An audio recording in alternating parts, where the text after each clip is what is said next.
दोस्तों, हम अपने जीवन में हमेशा अपने मन को लेकर परेशान रहते हैं। हम यह सोचते हैं कि हमारा मन भला शांत कैसे होगा। हमारे मन में तो तरह तरह के विचार चल रहे हैं। हम काम कुछ और करना चाहते हैं, लेकिन हमारा मन हमसे कुछ और ही काम करवा लेता है।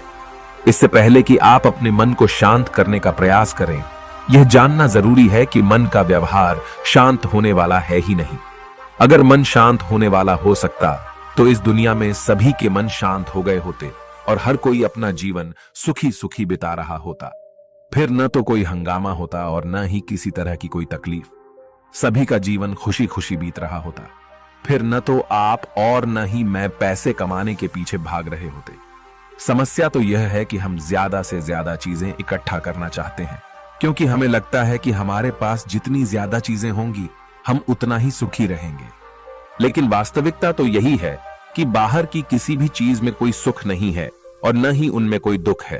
और यही कारण है कि जब हम किसी चीज के पीछे भाग रहे होते हैं, जब हम कोई चीज पाना चाहते हैं, तो उसे पाकर हमें पल भर के लिए खुशी तो मिलती है, लेकिन बाद में हम उस खुशी का एहसास नहीं कर पाते।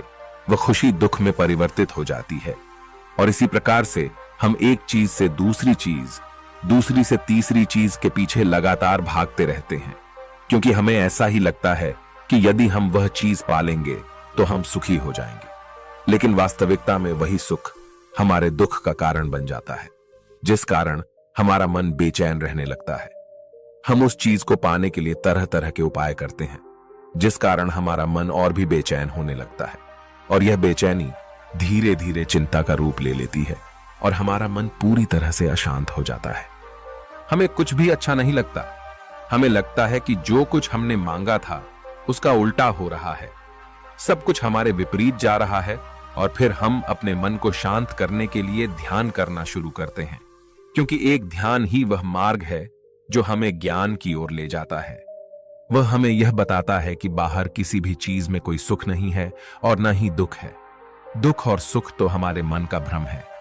यह हमारे मन की एक उपज है, जिसके लालच में हमारा मन हमें यहां वहां भगाता रहता है। जैसे कि महीनों से भूखे एक भिखारी को अगर एक सूखी रोटी भी मिल जाए तो वह उसके लिए सुख है, वह उसके लिए अमृत है।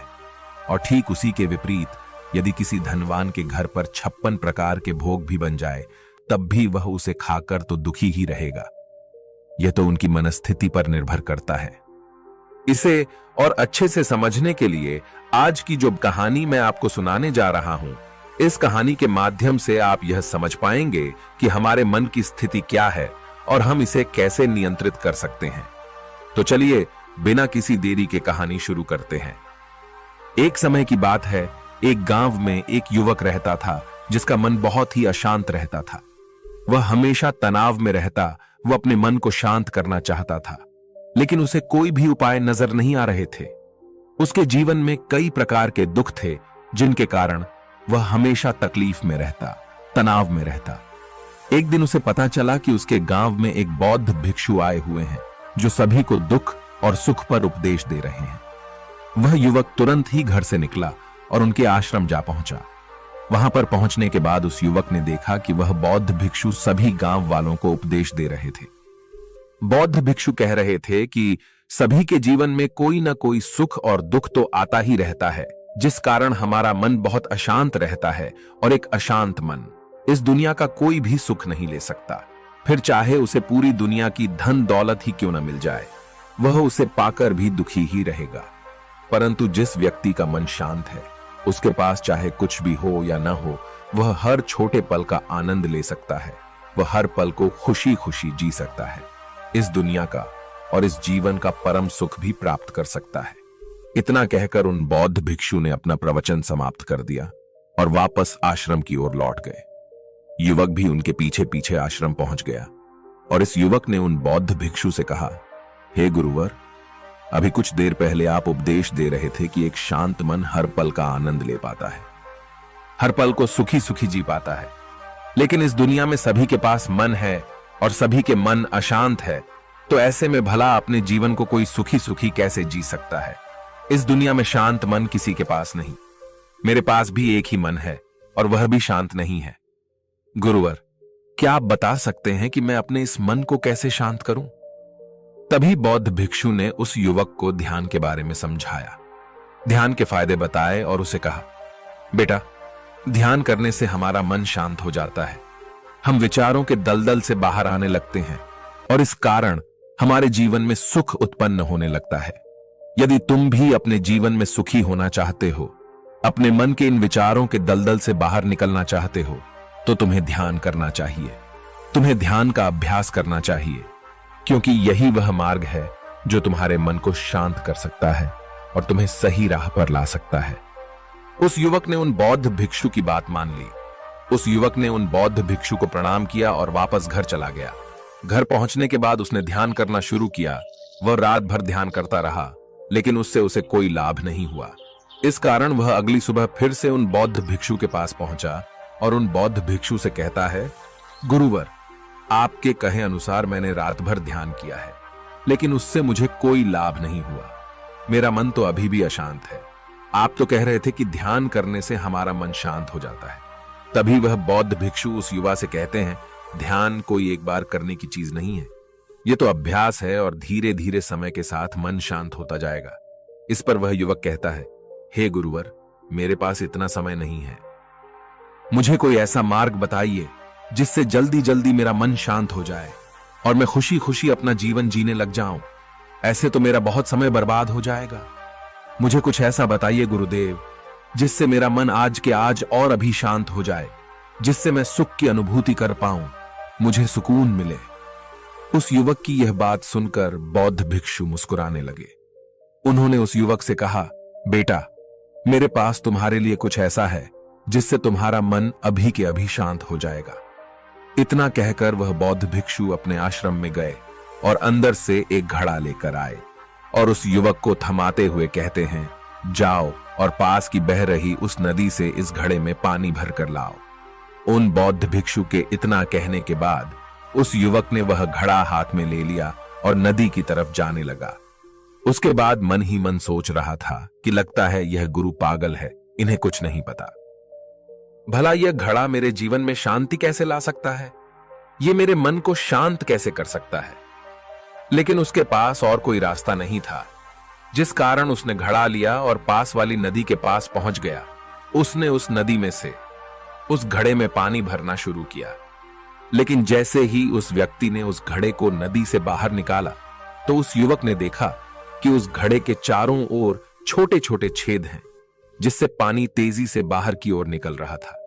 उसने लगातार कई बार प्रयास किए, लेकिन काफी बार कोशिश करने के बाद भी वह उस घड़े को पूरा नहीं भर पाया और थक हार कर उन बौद्ध भिक्षु के पास वापस लौटा और क्रोधित होकर कहता है, गुरुवर, आपने यह कैसा घड़ा दिया है?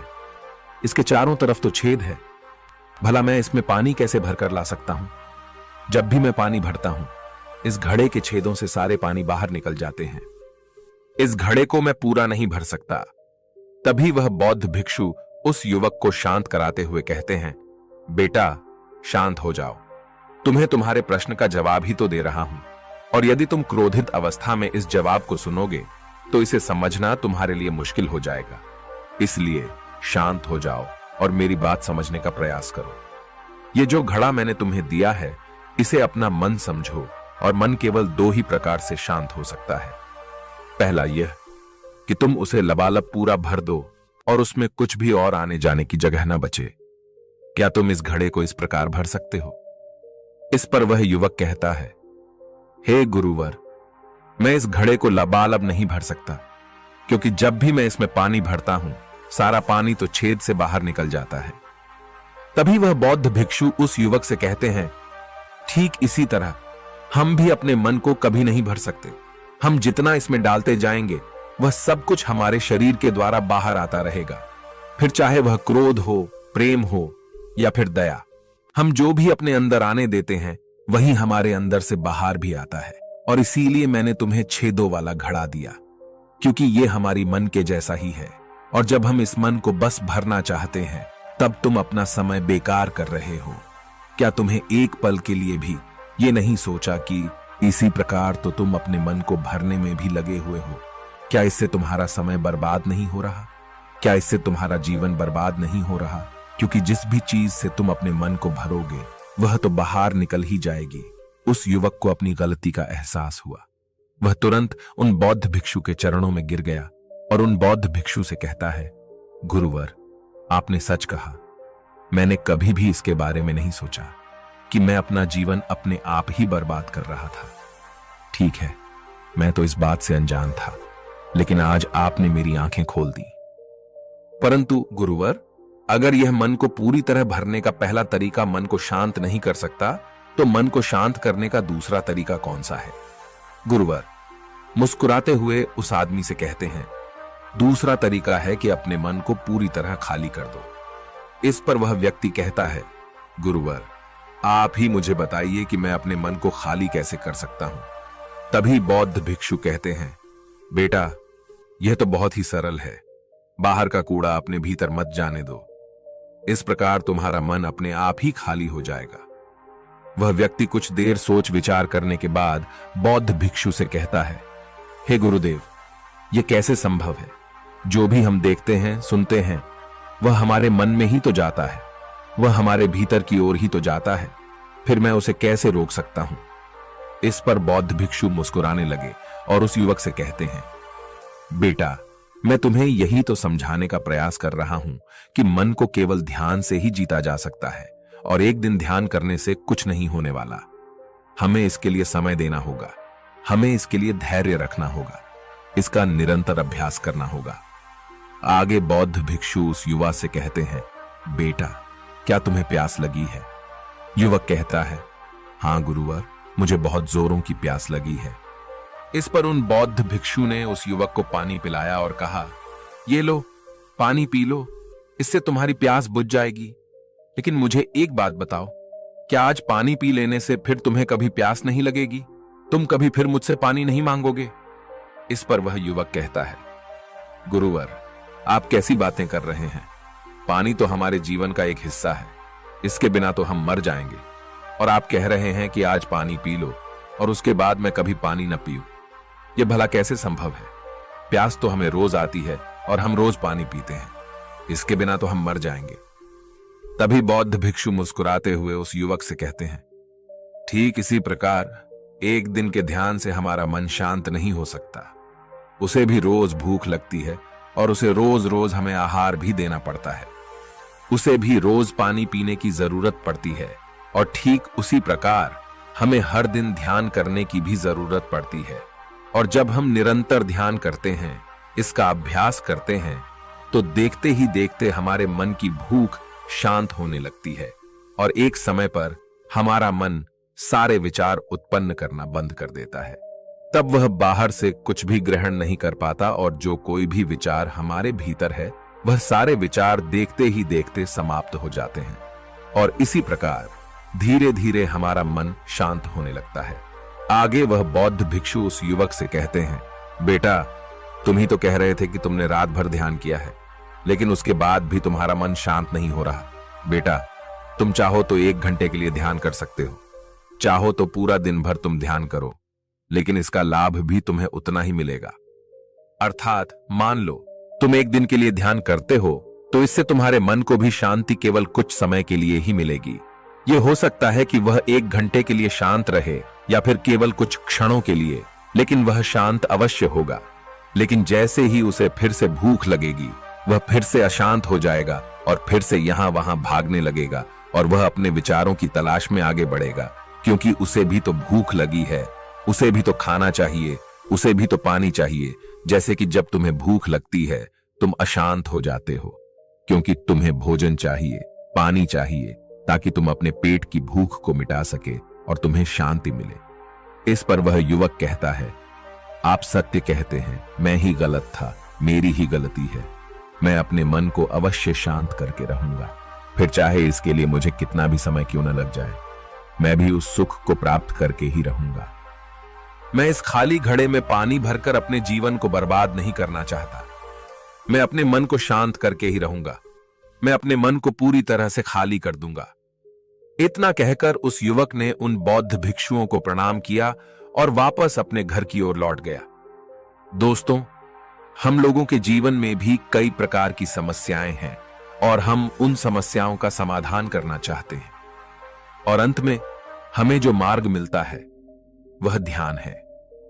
हम ध्यान तो करना चाहते हैं, लेकिन हम उसके परिणाम को तुरंत पाना चाहते हैं। जब हम शुरू शुरू में ध्यान करते हैं तो हमें उसका कुछ भी लाभ नहीं मिलता और हमें लगता है कि यह व्यर्थ है। इससे हमें कोई भी फायदा नहीं होने वाला, क्योंकि हमें तो सब कुछ जल्दी जल्दी चाहिए। लेकिन वास्तविकता तो यही है कि ध्यान सब्र और समय मांगता है और साथ ही उसे शांति भी चाहिए। परंतु हम इतने अशांत हैं कि हमारे भीतर ये तीनों चीजें नहीं हैं। इसीलिए अपने भीतर धैर्य पैदा करें। जब आपके भीतर धैर्य पैदा होगा तभी आप सब्र, समय और शांति के महत्व को समझ पाएंगे और फिर आपका समय चाहे कैसा भी क्यों न चल रहा हो, आप हर समय खुश रहना सीख जाएंगे। अगर आपका मन अशांत है तो यह किसी और के हाथों में नहीं है कि वह आपके मन को शांत कर सके। यह तो आपके हाथों में है कि आप अपने मन को किस प्रकार और कितनी देर तक के लिए शांत कर सकते हैं। दोस्तों, आपने आज के इस वीडियो से क्या सीखा वह मुझे आप कमेंट में बता सकते हैं। इसी के साथ में उम्मीद है कि आपको आज की वीडियो पसंद आई होगी, तो इस वीडियो को उस इंसान को शेयर करें और उसी के ठीक बाद चैनल को सब्सक्राइब करें। तो चलिए फिर मिलते हैं ऐसी एक और नई वीडियो में। तब तक के लिए अपना ख्याल रखें। धन्यवाद और नमो बुद्धाय।